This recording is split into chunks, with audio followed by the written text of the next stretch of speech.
इस बीच फ्रांस में चीन के राजदूत के सोवियत संघ का हिस्सा रहे देशों पर दिए बयान पर ऐसा हड़कंप मचा कि चीन की सरकार से जवाब तलब होने लगा, क्योंकि फ्रांस में चीन के राजदूत ने बयान दिया कि इतिहास गवाह है कि क्राइमिया रूस का हिस्सा था और सोवियत संघ के टूटते समय इसे यूक्रेन को दिया गया था।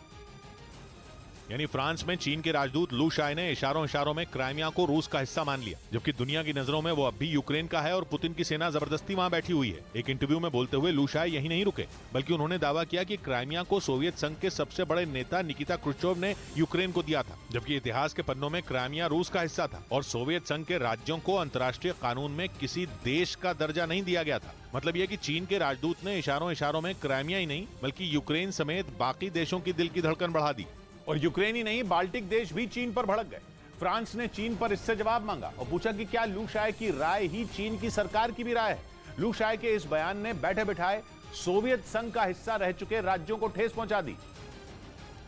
क्योंकि यूक्रेन तो रूस से लड़ ही इस बात के लिए रहा है, जबकि रूस यूक्रेन को अपना हिस्सा बताता है। यही वजह रही कि फ्रांस में चीन के राजदूत के बयान ने उसके जले पर नमक छिड़क दिया, क्योंकि उनकी राय यूक्रेन का पलड़ा कमजोर कर सकती है। यही नहीं, यूक्रेन समेत बाल्टिक सागर के किनारे बसे तीनों देशों पर भी संकट आ सकता है। मोल्दोवा भी जंग की आग में जल सकता है, क्योंकि ये देश पुराने सोवियत संघ का हिस्सा थे और इसीलिए चीन के राजदूत के बयान पर यूक्रेन ऐसा भड़का कि उसने चीन को रूस का तोता बोल दिया और नसीहत दी कि वो रूस का प्रोपेगेंडा फैलाना बंद करे, क्योंकि चीन के इस तरह के बयान से जंग में यूक्रेन की स्थिति कमजोर हो सकती है। कुछ दिन पहले ही शी जिनपिंग भी रूस गए थे, जहां उनकी पुतिन से मुलाकात हुई थी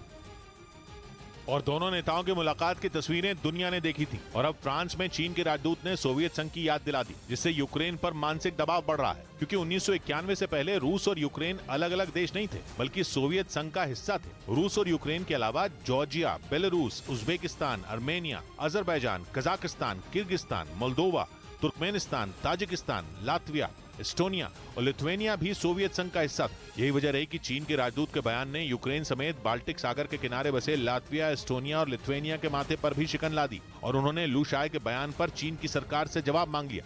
उधर पश्चिमी मीडिया ने दावा किया कि जापोरिजिया न्यूक्लियर प्लांट में काम कर रहे यूक्रेन के लोगों ने रूस की फौज पर उत्पीड़न का आरोप लगाया। जापोरिजिया में मौजूद इस परमाणु प्लांट पर रूस की सेना ने पिछले साल फरवरी में कब्जा कर लिया था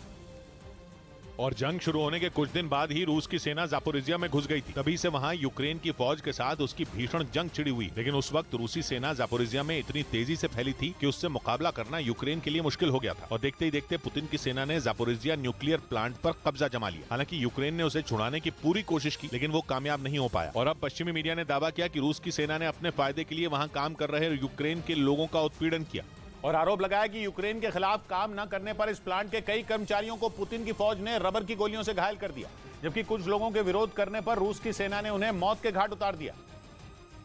हालांकि जेलेंस्की की फौज ने कई बार जापोरिजिया में पुतिन के सैनिकों पर